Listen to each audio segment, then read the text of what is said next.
Chapter 11. Money, or What to Do When You Don't Have Any.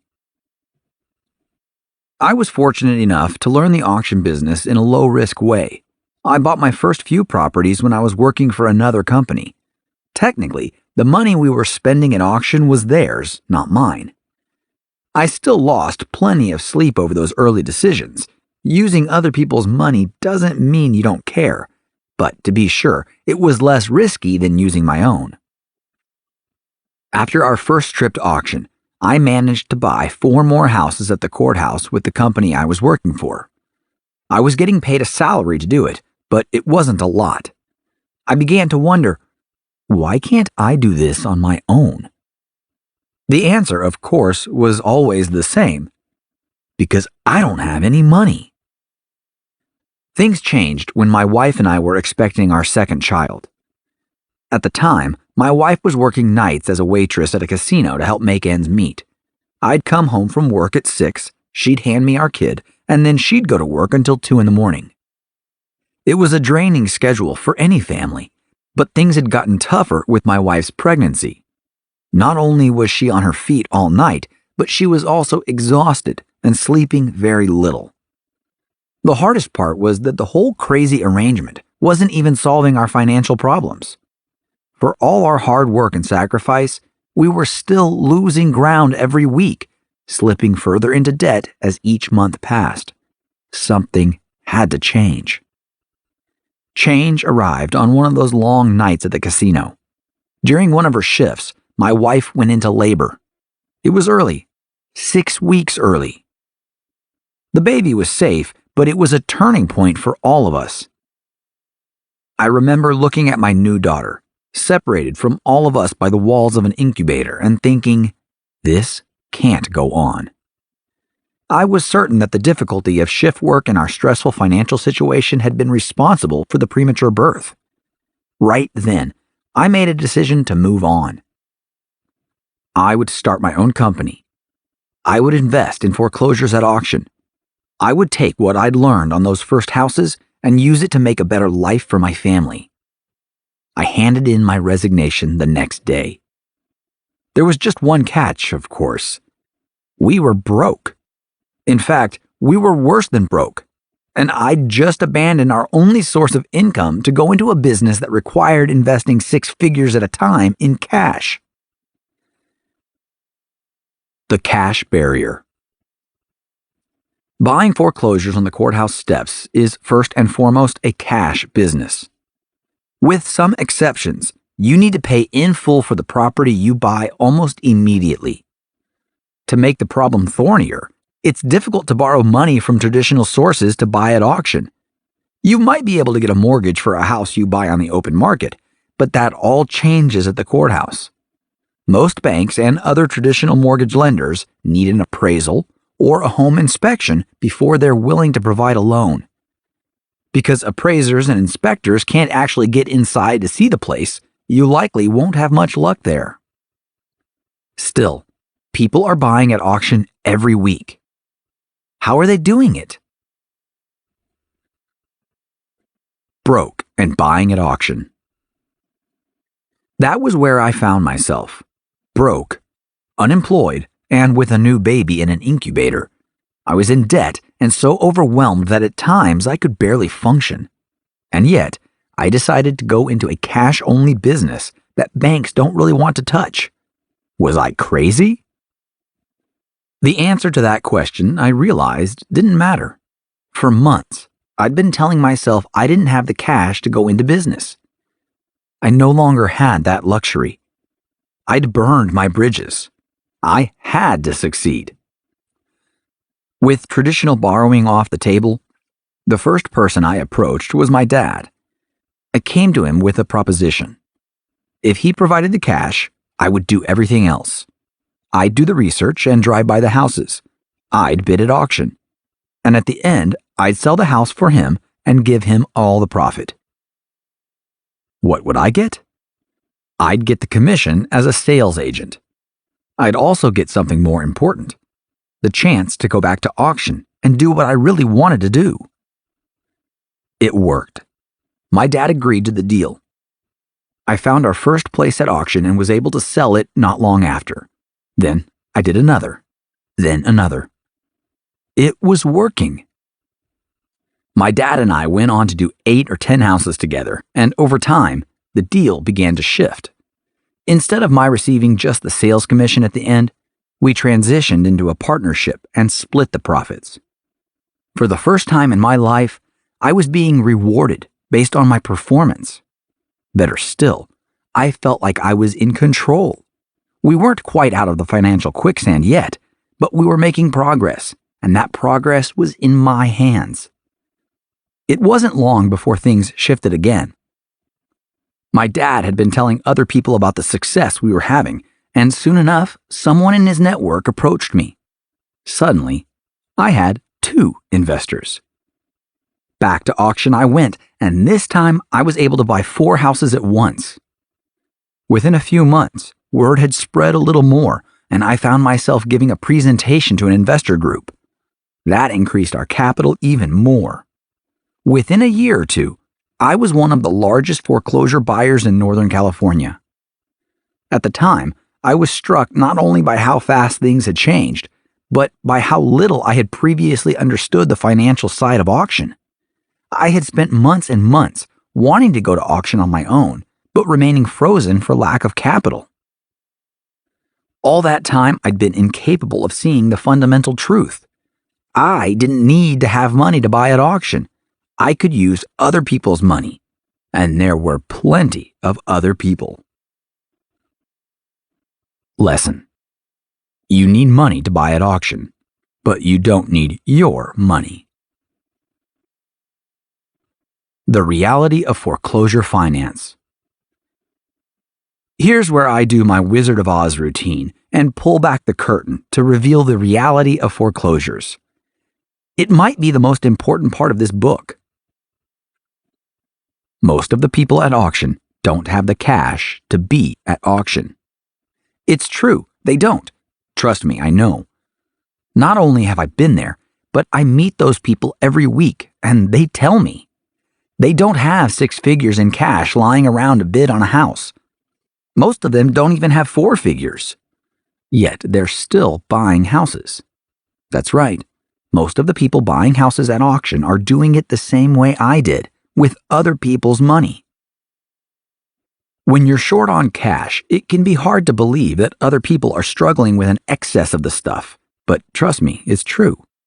There's an unbelievable abundance of capital in the world, and one of the thorniest problems for the people who have it is how to put it to productive use. Your job is to find those people and show them how. 2 degrees of Kevin Bacon. 6 degrees of separation is the idea that everyone is 6 or fewer social connections apart.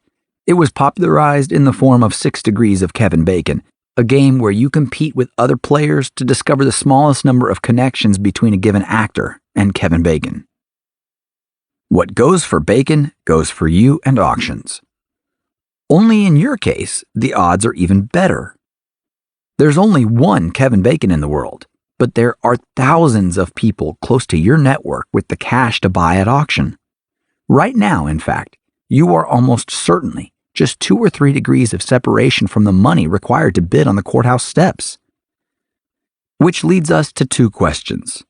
How do you find those people? And how do you convince them that you're the person they should partner with? 1. Finding potential investors. Connecting with someone who has the money to fund your auction plans begins with identifying the people who are just 1 degree of separation away, the people you actually know or have met. I found it easiest to start the process with a good old-fashioned list. Start generating names of people you can talk to about your plans. To help jog your memory, here are some possibilities. Bankers, mortgage brokers and mortgage company employees, accountants, financial advisors, real estate professionals, property appraisers, contractors and tradespeople, family, friends, co-workers. In the beginning, I took my list and started by reaching out to the people I felt most comfortable having a conversation with. In my case, that was my friends and family. On the surface, this looks like typical networking, and to be clear, it is.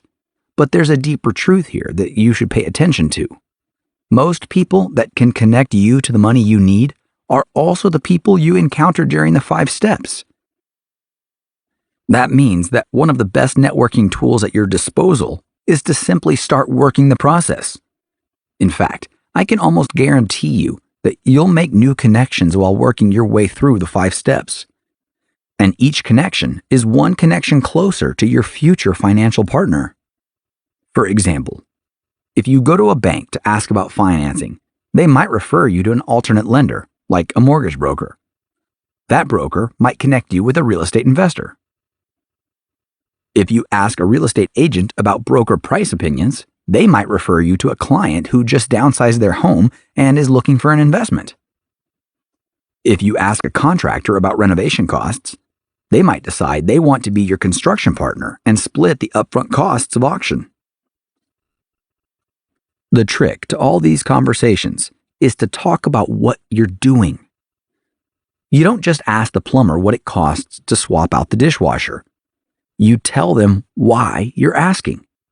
You don't just ask the agent if they can help with valuation. You tell them why you're asking. Tell people you're planning on buying at auction. Be honest. Tell them you're analyzing properties and looking for investors. It's that easy. Eventually, the trail that begins with your network is going to lead you to the partner you're looking for. Lesson: you have a great network already. Activate it by A, working the 5 steps, and B, talking about what you're doing. 2. Selling your plan. When you find a potential investor, you have 2 primary jobs ahead of you.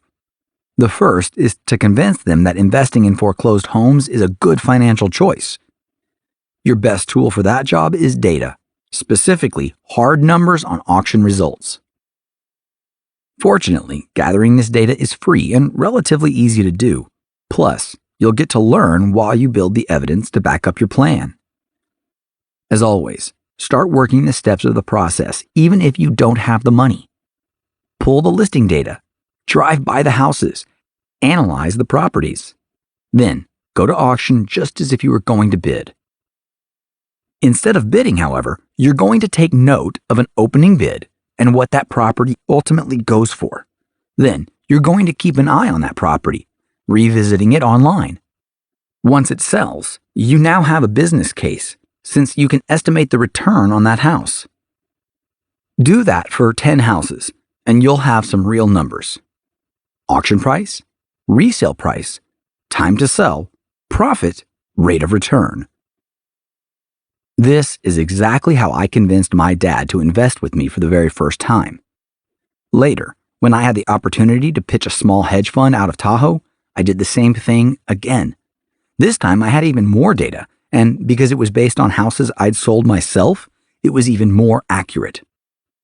Your second job, once you've gathered the evidence that investing in foreclosures is a solid financial choice, is to convince investors that you are the right person for the job.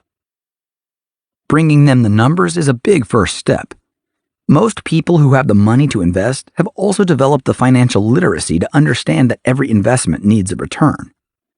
Your data will demonstrate that, but it will also reveal another characteristic that investors prize: a methodical, repeatable approach to making money.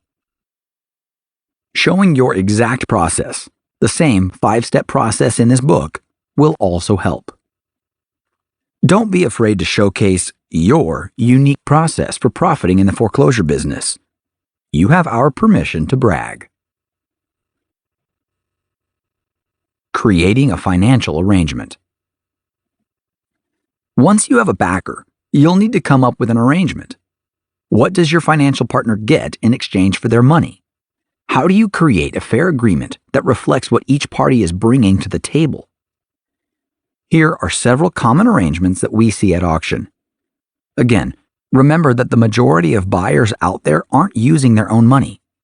They've come up with creative ways to reward each other for becoming partners.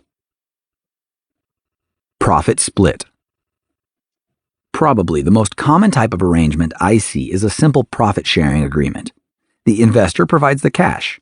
The buyer provides the legwork and experience. After the house is sold, they split the profits on a predetermined basis. What does that split look like? It can be anything you want. Generally, it'll depend on the experience of you, the auction buyer. Early on, you'll have limited experience, which means you're bringing less to the table and the risk is higher for the investor. In that case, you might only get 25% of the profits. Later, when you have a track record, you can rightfully cut a deal for more. That said, there are a lot of 50-50 deals out there. It's simple and it often feels like the fairest arrangement. Skill partnering. As you now know, buying at auction requires a broad range of skills, many of which are quite valuable on the open market. If you have skilled trade or contracting experience, for example, that can be a valuable contribution to a partnership. You can provide the labor, time, and perhaps the funds to get the home ready to sell, while your financial partner provides the cash at auction. When you sell, you split any profits according to your particular arrangement. The same can apply if you have extensive real estate experience or legal skills. Your experience is worth something to the right person in the right situation. Financing. Because timelines are tight and complete property inspections aren't possible, banks and mortgage brokers are typically unable to lend cash for auction purchases. But that doesn't mean a private lender can't help. A lender can provide you with cashier's checks for the auction under prearranged terms similar to those for a typical mortgage, although the rates are likely to be higher. There can be many variations, including short-term borrowing fees just for using the money while you find traditional financing after auction, or more traditional profit sharing based on an agreed split. The possibilities are almost endless. Fee for service. Some people get paid to go to auction. Others get paid to do the construction work on a house that's been bought at auction. They might also get a small share of future profits. It's similar to the arrangement I had with my dad. He provided the capital, I supplied the auction services and got to keep the sales commission at the end for acting as the selling agent. There was no profit in it for me, but that changed over time. In these types of deals, you may not get much, if any, ownership, but doing auction work for a fee can get you into the game, and you can grow from there, the same way I did. Auction financing. Increasingly, we're seeing lenders that specifically serve the auction buying market. Those lenders, however, still face the same challenges that traditional lenders do when it comes to auction. There's no title insurance. There's no professional inspection. There's little time and a lot of unknowns. Expect then that companies providing this service are either going to demand a track record, solid credit, or some auction experience, or charge high fees or rates to borrow money, or both. Aligned incentives. There are as many ways to do deals as there are deals to be done. Here's what we've learned, mostly the hard way, about all of them. The best arrangements, the best partnerships, and the best collaborations happen when incentives are aligned.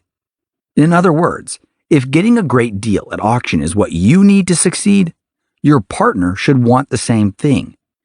If your partner wins only if you lose, or wins more if you lose, or wins no matter what, the incentives are misaligned.